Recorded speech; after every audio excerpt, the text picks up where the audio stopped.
What's going on YouTube? My name is FG3000, back in the place to be, and welcome back to the MMO Hopper. Today we're taking a look at a title called Ninja Turtles Legends. Now, this is a turn-based RPG style game starring the Ninja Turtles. This title is available on iOS as well as Android. So if you're looking at the screen and you've been on the mobile store for any length of time, you kind of recognize what you're about to get into. But let's jump into it and let me kind of explain what's going on here. So this title is very similar to other RPGs on the mobile store where you will unlock characters. And then the way that you unlock characters is by finding what they call DNA strands. So for example, if I want to unlock Mondo Gecko, I need to find 4 more of his DNA strands. And once I do that, I get a 1-star character.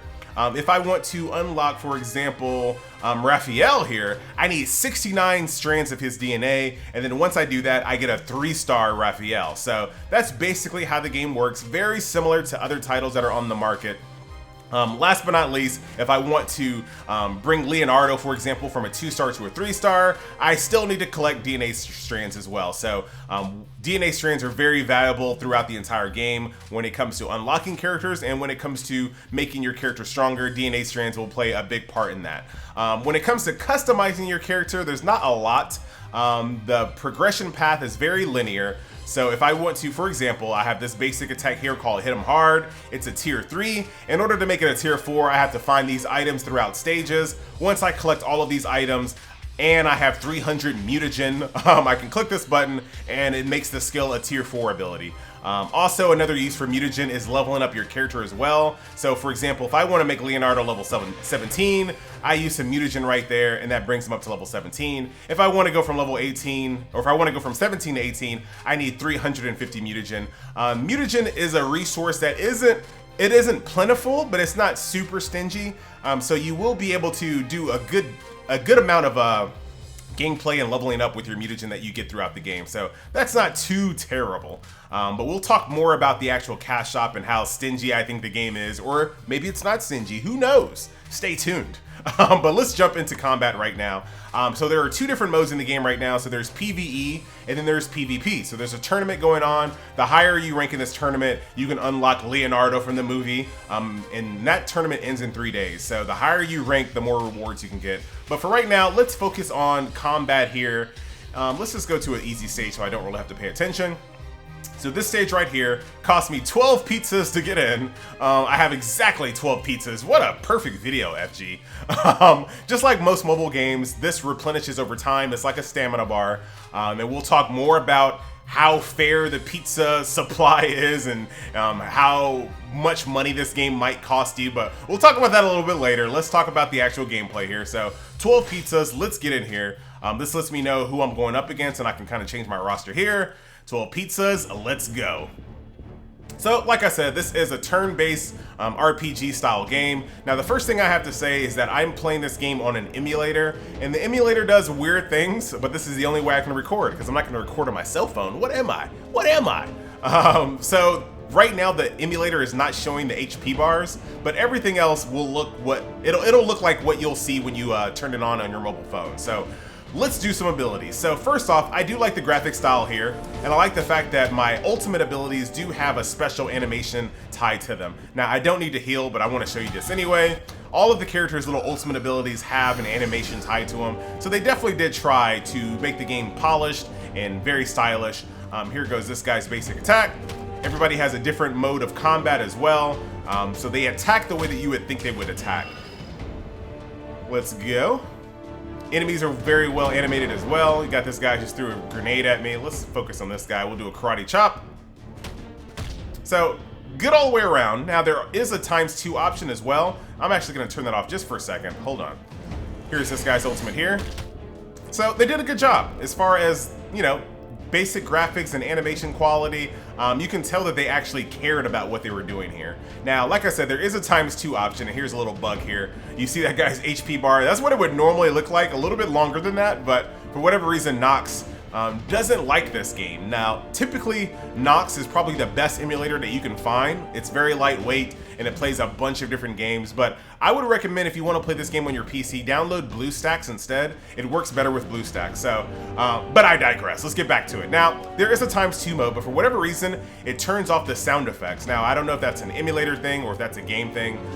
With these games, I tend to not play them mobily, which is really strange. A lot of the times I'll be playing, like, for example, I'll be playing like Elder Scrolls Online on my main screen, and I'll have a game like this on my secondary screen, and I'll just be like grinding on, you know what I mean? Like, it's automated, so it's really easy to play 2 games at once, because I need to maximize my gaming time, you know? And there's one day, I don't know why I'm talking about this, has nothing to do with the game, but I'm just letting you see what the combat's like, and I'll, you know, whatever. There was just one day I was playing Elder Scrolls Online. I had Ninja Turtles on my second screen, and I had another game on my mobile phone. I was literally playing 3 games at once, thanks to autoplay. So thanks a lot, autoplay. But with that being said, when it comes to autoplay, if you're fighting a boss that is your level, you will need to take control of your characters. They are semi-intelligent, but you do need to, you know, when it comes to advanced tactics, like, I could have saved that guy's life. I could have, but whatever. The AI isn't perfect, but it's good enough when it comes to content that you've already out-leveled and out-geared, so not to worry about that. When it comes to PvP, there is no autoplay, so you do have to play the PvP out manually. So, you know, autoplay is very useful. Like I said, when it comes to these games, it's all about grinding for resources, so I wouldn't play this game if it didn't have autoplay, so just keep that in mind.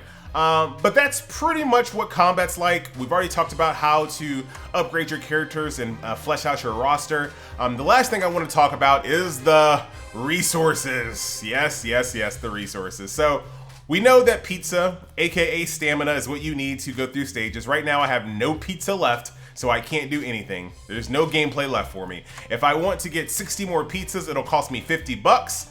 Not literal, wait. Not 50 real world dollars, but you might as well. 50 greenbacks. Now these greenbacks you get throughout the game just by playing it, but of course you can get more with real money.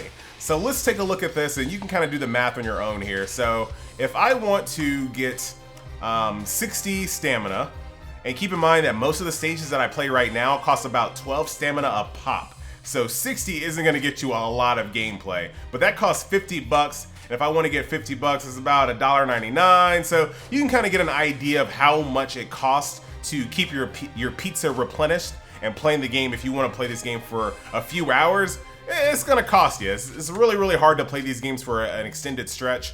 Like I said, play the games like I play them. Play them when you're in the gym, or play them as a game in your secondary screen while you're doing something else. That way, the pace of the game it's never a problem for me.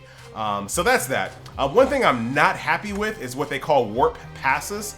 Now, in most of these games on the mobile store, they call these like raid tickets or sweep tickets. Basically what these do is that if you have a stage where you've already 3-starred, you can just spend a ticket and the stage automatically completes for you and you get all of the loot of that stage. Very, very handy for stages that are way under your level and stages that you don't really want to, you know, spend a lot of time grinding through. You can just use a really quick warp pass or a raid ticket or whatever game that you're coming from, whatever they call it. Use a quick ticket and you sweep through this stage instantly. In this game, they're very stingy with them, man. 50 for $2? I think that's a little ridiculous. There's another game that we'll cover in a few days called Star Wars Galaxies of Heroes, and they have a system where when you buy stamina, you also get a bunch of raid tickets as well to go along with it. But in this game, they're separate, which is a little rough. And then last but not least, there is mutagen that you can get through missions and you can get through the card shop. And here is the card shop, very small store. Now in an hour and 46 minutes, I will get another pack here for free. This will happen forever, so every few hours you'll get a free card pack, and it has some pretty decent things in it, but you're not gonna get anything in there spectacular. Now, if you want something good, you gotta buy some of these packs here. I think they're a ripoff, man. I gotta be completely honest with you. $11 for a 1-star hero. So when you buy this pack, 1 character is guaranteed, and you'll probably, I haven't bought any just yet, but you get 1 character guaranteed and you get a flow of mutagen, cash, and pizza. $11, huh? That just seems like a lot. And another title, once again, another spoiler here, a title that I'll be covering in a couple days, Summoner's War. They did a really good job of having microtransactions. Like, they had like a pack that was 99 cents, $1.99, $3.99. Like, I'm more willing to kind of give you a little small, you know, couple dollars here, couple dollars there. But when you want $19.99 for a 2-star hero and some pizza, that's just a lot, man. Because this doesn't really do much for you, right? $19.99 will get you a really good game on the Steam store that'll last you a long time. 20 bucks isn't gonna last you very long. In fact, when you buy one of these little 2-star heroes, it's gonna cost you more money and more time in the longer run just to level them up. So it's almost like you pay $19.99 for the ability to spend even more money to level these guys up further. So it's like, ugh. And then last but not least, $50 for 3-star heroes. 50. I think that's just a little crazy. When it comes to this game, I feel like I hit the paywall very quickly in this title. There's a lot of titles that I'm going to cover. I think about 3 or 4 in this genre that I'll be covering on the channel in the coming days. And I have to say, out of all the ones that I'm going to cover, Summoner's War, Star Wars Galaxies, Legacy of the Beast, there's another couple that I'm not remembering. I feel like Ninja Turtles Legends is the title where I hit that paywall so fast. And there is this big, humongous pit in between free players and pay players. And I felt like I hit that really, really fast, unfortunately, when it comes to this title. I still like it. I still kind of play it just because it's free and I kind of like the characters and I like the lore of the game. But do keep that in mind, man. This game is rather expensive. I wish they would kind of bring these down quite a bit. Maybe the Heroic Pack needs to be $10.99. The Brave Pack should just be $1.99. And I don't know, whatever. I think it's just really expensive and it needs to come down quite a bit. But that's basically the game there. Covered the cash shop, covered combat, covered my roster, and that's it. Last but not least, one thing I really want to commend the title on is that the fact that it doesn't have all these stupid pop-ups all over the place, like click here, ooh, daily login, ooh, spin the wheel, ooh, do this. Like, it's a very clean UI. So the graphics, the art style, the overall gameplay itself, the Ninja Turtles, overall I give that, you know, A+ all the way around when it comes to that. But the cash shop is a little funky. I feel like they would do a lot better if they slashed some of those prices or gave people some microtransactions to kind of reward the developers. Because I'm not stingy. You know, if I play a game on mobile that I like, I don't mind giving the developers a couple of bucks here and there, but I'm not giving you 50 bucks. I'm just not. Anyway, once again, my name is FG3000. This has been Ninja Turtles Legends. Feel free to download this on your iOS or Android device. And if you want to play it on the emulator, I recommend BlueStacks. But that's going to do it. My name is FG3000, and I'll see you next video. Later.